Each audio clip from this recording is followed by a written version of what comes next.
எக்ஸாமுக்கு முன்னாடி ஒரு வாரம் பார்த்தீங்கன்னா நிறைய பேர் வந்து பித்து பிடிச்ச மாதிரி அலைவோம். என்ன ரீசன் அப்படின்னு பார்த்தீங்கன்னா, எல்லாருமே இன்க்ளூடிங் மீ கண்டினியூஸாக படிச்சுட்டே இருக்க முடியாது. ஒரு நாள் வந்து ஒரு மாதிரி டல்னஸ் வரும், ரொம்ப சோர்வாகும். எதுக்கு இதை படிக்கிறோம், ரொம்ப இதை தூக்கி போட்டு வேற எங்கேயாவது போயிடலாமா அப்படின்லாம் வந்து நிறைய தோணும். டோட்டலாக வந்து எல்லாத்தையும் நீங்கள் படித்து முடிச்சிருப்பீங்க. திருப்பி படித்து முடிச்சதுக்கப்புறம் எடுத்து பார்த்தா ஒன்றுமே உங்களுக்கு தெரியாத மாதிரி ஒரு இது ஏற்படலாம். யூத் பேப்பரின் இனிய வணக்கம். மறக்காமல் சப்ஸ்கிரைப் பண்ணுங்கள், பக்கத்தில் இருக்க பெல் ஐகானை கிளிக் பண்ணுங்கள். தேங்க்யூ. அனைவருக்கும் வணக்கம். என்னோடய பேர் பிரபு முருகேசன். இப்போ நடந்து முடிந்த 2019 குரூப் 1 தேர்வில் தேர்ச்சி பெற்று இப்போ திருவாரூரில் பயிற்சி துணை கண்காணிப்பாளராக பயிற்சி பெற்று வருகிறேன். டிமோட்டிவேஷன் எல்லாரோட ஆஸ்பிரன்ஸோட அடிக்கடி கம்மக்ராஸ் பண்ணுற வேர்டு வந்து டிமோட்டிவேஷன். என்ன டிமோட்டிவேஷன் அப்படின்னு பார்த்தோன்னா, இன்றைக்கி ஒரு பிளான் பண்ணி படிக்க முடியாமல் போயிட்டால் ஒரு டிமோட்டிவேஷன் வரும். இன்றைக்கி படித்தது நாளைக்கு வந்து அதை ரீகால் பண்ண முடியலை, நம்ம படித்ததெல்லாம் இது பண்ண முடியல அப்படின்னா ஒரு டிமோட்டிவேஷன் வரும். ஒரு 1 வீக்குள்ளே நம்ம ஒரு பிளான் போட்டு வச்சுருப்போம், இதை படிக்க முடியாது அப்படின்ற சமயத்தில் டிமோட்டிவேஷன் வரும். இவ்வளோ படிச்சுட்டு நம்ம இந்த சமயத்தில் வந்து இதை வந்து சரியாக தான் பண்ணியிருக்கோமா அப்படின்றதுல கூட ஒரு டிமோட்டிவேஷன் வரும். நம்ம படித்து முடித்தது வந்து இந்த இதுக்குள்ளே நம்ம சரியாக தான் பண்ணியிருக்கோமா, இல்லை இது வந்து நம்ம வெற்றிக்கு வந்து இது சரியாக நம்ம இந்த பண்ணது வந்து கரெக்டாக தான் பண்ணியிருக்கோமா அப்படின்னு சொல்லி ஒரு டிமோட்டிவேஷன் வரும்.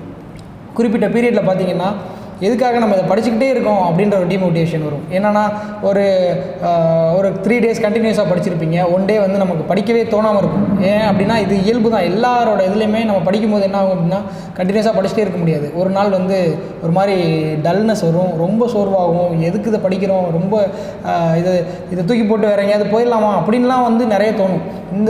அப்போ வந்து என்ன ஆகுன்னா, நீங்கள் டிமோட்டிவேட் ஆகிடாதீங்க. டிமோட்டிவேட் ஆகி அடுத்து நீங்கள் ஒரு 3 நாள் கழித்து நீங்கள் அதை எடுத்தீங்க அப்படின்னா சுத்தமாக புதுசாக இருக்கும். நீங்கள் அதை டியூன் பண்ணுறதுக்கு திருப்பி ஒரு 1 வீக் உங்களுக்கு தேவைப்படும். அதனால தான் என்னென்னா, டிமோட்டிவேஷனாக இருக்க சமயத்தில் உங்களுக்கு எது பிடிக்குமோ அதில் நீங்கள் ஸ்பெண்ட் பண்ணிவிட்டு அதையே தொடர்ந்துடாமல் ஒரு குறிப்பிட்ட கேப் மாதிரி எடுத்துக்கிட்டு அந்த சமயத்தில் வந்து நீங்கள் இது பண்ணலாம்.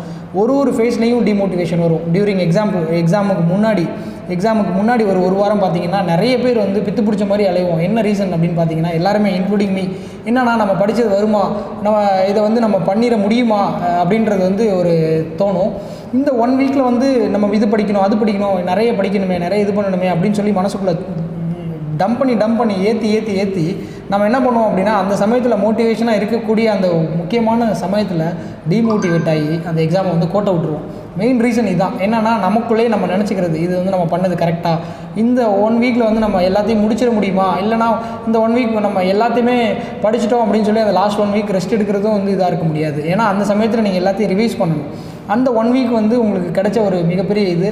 ஸோ அந்த சமயத்தில் வந்து டிமோட்டிவேட் ஆகிடாமல் கரெக்டாக வந்து 1 வீக்கை வந்து கரெக்டாக யூட்டிலைஸ் பண்ணி அந்த இதுலேயும் வந்து நம்ம மோட்டிவேட் பண்ணிக்கிட்டு படிக்கணும். ஸோ அப்போ தான் பண்ண முடியும். நிறைய சமயத்தில் பார்த்திங்கன்னா ஃபெட்டப் ஆயிடும். என்னென்னா, இது இவ்வளோ நம்ம கஷ்டப்பட்டு படிக்கிறோமே, ரிசல்ட் வந்து வரலையே அப்படின்ற சமயத்தில் ரொம்ப மனசு உடையிறதுக்கான இது வந்து நிறைய அதிகமாக இருக்குது. அந்த சமயத்துலையும் நீங்கள் ஃபெட்டப் ஆயிராமல் மோட்டிவேஷன்ற ஒரு ஃபேக்டரை கையில் எடுத்துக்கிட்டு இதனால தான் நான் இதை வந்து தொடங்கினேன், ஒய், அதாவது இந்த கொஷின் மார்க் வந்து நீங்கள் டிமோட்டிவேட் ஆகிற சமயத்தில் ஃபுல்லாகவே உங்களுக்குள்ளே ஏற்படக்கூடிய கேள்விக்குறி என்னவாக இருக்கணும் அப்படின்னா, ஏன் இதை தொடங்கினேன், எதற்காக நான் இதை தொடங்கினேன் அப்படின்றத மனசில் ஃபஸ்ட்டு பிரதானமாக வச்சுக்கிட்டீங்க அப்படின்னா, அந்த டிமோட்டிவேஷனுக்கான விடை வந்து அந்த நீங்கள் ஏன்னு கேட்குற கேள்வியில் அடங்கியிருக்கு. அது உங்களுக்கு தெரியும். அதை ப்ரிப்பேர் பண்ணதுக்கு அதாவது நீங்கள் இதை நீங்கள் டிஎன்பிஎஸ்சியில் குரூப் 1 ஆஃபீஸர் ஆகணும் அப்படின்னு நீங்கள் ப்ரிப்பேர் பண்ணதுக்கு கண்டிப்பாக ஒரு உந்து சக்தி இருக்கும், ஒரு மோட்டிவேஷன் இருக்கும். அந்த மோட்டிவேஷன் ஏன் இந்த ஃபீல்டுக்குள்ளே நம்ம வந்தோம் அப்படின்றதுக்கு வந்து விடை வந்து வேறு எங்கேயுமே இல்லை, உங்ககிட்ட தான் இருக்குது. அதை நீங்கள் யோசித்து திருப்பி பண்ணாவே அந்த டிமோட்டிவேஷன்ற ஃபேக்டர்லேருந்து மோட்டிவேட் பண்ணி உங்களே நீங்களே வந்து உத்வேகப்படுத்திட்டு படிக்கிறதுக்கு வந்து ஒரு பெரிய இதாக இருக்கும். இந்த மாதிரி நிறைய சமயங்களில் வந்து மற்றவர்களை பார்த்து டிமோட்டிவேட் ஆகிறது உண்டு. என்ன அப்படின்னா ஒரு சில அது வந்து ஆசையாக இருக்கலாம், இல்லை வந்து அவங்க வந்து இந்த மாதிரி டைம் ஸ்பெண்ட் பண்ணுறாங்களே, நம்மளால் இந்த டைம் ஸ்பெண்ட் பண்ண முடியலையே, அவங்க ஜாலியாக இருக்காங்களே, நம்மளால் ஜாலியாக இருக்க முடியலையே, இந்த மாதிரி ஃபேக்டர்ஸ் வந்து நிறையா இருக்கலாம். நம்ம ஃப்ரெண்ட்ஸை பார்த்து இந்த ப்ரிப்பரேஷனில் இருக்கிறதுனால நம்ம அவங்கள மாதிரிலாம் வாழ முடியலையே, நினச்ச டைமில் ஜாலியாக இருக்காங்க, படத்துக்கு போகிறாங்க, பீச்சுக்கு போகிறாங்க, எங்கே வேணால் போகிறாங்க, நினச்ச டயத்தில் பண்ணுறாங்க, நம்மளால் பண்ண முடியலையே அப்படின்ற நிறைய இதை யோசித்து கூட உங்களுக்கு டிமோட்டிவேட் ஆகலாம். ஆனால் அதெல்லாம் வந்து நீங்கள் மைண்டில் போட்டுக்காதீங்க. ஏன் அப்படின்னா நம்ம எதற்காக இதை தொடங்கினோம், அதே கேள்வி தான். எதற்காக இதை தொடங்கினோம், இது எப்போது செய்து முடிக்க போகிறோம் அப்படின்ற அந்த 2 கேள்விக்கும் பதில் தெரிகிறதுக்காக நீங்கள் அதை கண்டிப்பாக ஃபாலோ பண்ணி படிச்சுக்கிட்டே இருங்க. அது எதற்காக தொடங்கினோம்ன்றதுக்கு ஒரு ஆன்சர் நீங்கள் கண்டுபிடிச்சிட்டிங்க அப்படின்னா எதற்காக முடிக்க போகிறோம் அப்படின்ற வந்து அந்த சக்ஸஸ், அந்த முடிக்கிறது வந்து உங்களுக்கு ஆட்டோமேட்டிக்காக வந்து நடக்கும். எனக்கு டிமோட்டிவேட் ஆகிறதுக்கான ஃபேக்டர்ஸ் வந்து நிறைய இருந்தது. தோல்விகள் அதே சொல்லலாம். ஒரு தடவை நீங்கள் தோல்வின்னு பார்த்துட்டு வரும்போது டிமோட்டிவேஷன் ஆட்டோமேட்டிக்காக வந்துடும். நம்மளால் பண்ண முடியாது, ஸோ ஹோப்லெஸ், இது வந்து நம்ம நம்பிக்கை இழந்துட்டோம், இதுக்கப்புறம் நம்மளால் எதுவும் பண்ண முடியாதுன்ற ஒரு சிச்சுவேஷன் வந்து வரும். அந்த சிச்சுவேஷனை எப்படி நீங்கள் டேக்கிள் பண்ணுறீங்க அப்படின்றது தான் முக்கியம். என்னென்னா என்னுடைய ப்ரிப்பரேஷன் டைமில் பார்த்திங்கன்னா, நம்ம நார்மலாக ஒரு எக்ஸாம் எழுதிட்டு டெஸ்ட் எழுதிட்டு வந்து நம்ம அந்த மார்க்கை வந்து கம்மியாக எடுத்துட்டோம், நம்ம அந்த ரேங்க் லிஸ்ட்டில் பின்னாடி இருக்கோம் அப்படின்னா அதுவே ஒரு டிமோட்டிவேட் ஆகும். உங்களுக்கு திருப்பி வந்து நம்ம டாப் ரேங்கில் வரணும்னு சொல்லிட்டு திருப்பி படிக்கிறதுக்காக அதை வந்து உந்து சக்தியாக எடுத்துக்கணுமே தவிர, நான் வந்து இந்த ரேங்கில் வந்துட்டேன், நம்மளால் அடுத்து முடியாது அப்படின்னு சொல்லி டிமோட்டிவேட் ஆகாதீங்க.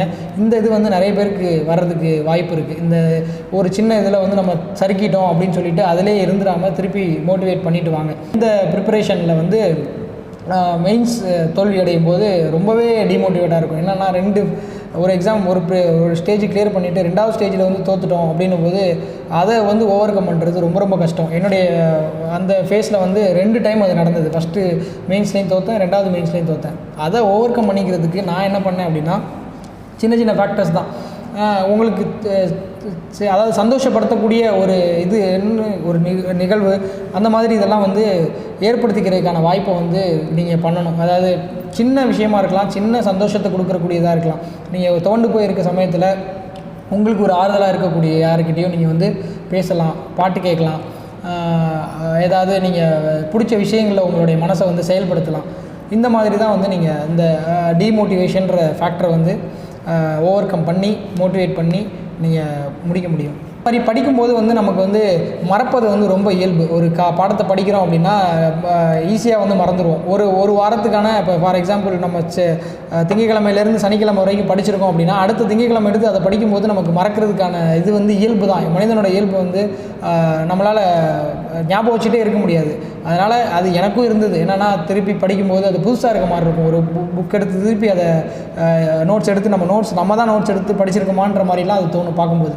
ஸோ அப்போ அதை வந்து நீங்கள் எல்லாருக்குமே அது ஏற்படுறது இயல்பு தான். திருப்பி நீங்கள் அதை ரிவிஷன் பண்ணும்போது அந்த ஃபேக்டரை வந்து நீங்கள் இது பண்ணலாம். அதே மாதிரி ஒரு டோட்டலாக வந்து எல்லாத்தையும் நீங்கள் படித்து முடிச்சிருப்பீங்க. திருப்பி படித்து முடிச்சதுக்கப்புறம் எடுத்து பார்த்தா ஒன்றுமே உங்களுக்கு தெரியாத மாதிரி ஒரு இது ஏற்படலாம். இப்போ ஃபார் எக்ஸாம்பிள் வந்து ஹிஸ்ட்ரி வந்து ஃபுல்லாக எல்லாமே படித்து முடிச்சு நோட்ஸ் எடுத்து முடிச்சிருப்பீங்க. ஒரு கொஷின் கேட்கும்போது உங்களுக்கு ஆன்சர் தெரியாமல் போயிடலாம். அப்போ என்ன ஒன்றா, ஐயோ நம்ம படித்தது எல்லாமே போயிடுச்சோ, எல்லாமே வீணோ, எதுவுமே தெரிய மாட்டேங்குது அப்படின்னு திருப்பி எடுத்து ரிவைஸ் பண்ணுங்கள். எப்படியா இருந்தாலும் உங்கள் கைக்குள்ளே தான் அது இருக்குது. நீங்கள் எடுத்து வச்ச நோட்ஸு உங்ககிட்ட தான் இருக்குது. திருப்பி எடுத்து படிக்கும்போது வரும். மறப்பது என்பது மனித இயல்பு. அதை நம்ம திருப்பி செய்யும்போது கண்டிப்பாக ஒரு விஷயத்தை ஓவர் டூயிங், அதாவது பண்ணிக்கிட்டே இருக்கும்போது கண்டிப்பாக அது உங்களுக்கே அது ஈஸியாக அது தெரிஞ்சிடும் கொஞ்சம் குறிப்பிட்ட காலத்துக்கு அப்புறம். So keep on doing it. அதாவது நீங்கள் பண்ணுறதை வந்து பண்ணிக்கிட்டே இருங்க. கண்டிப்பாக சக்ஸஸ்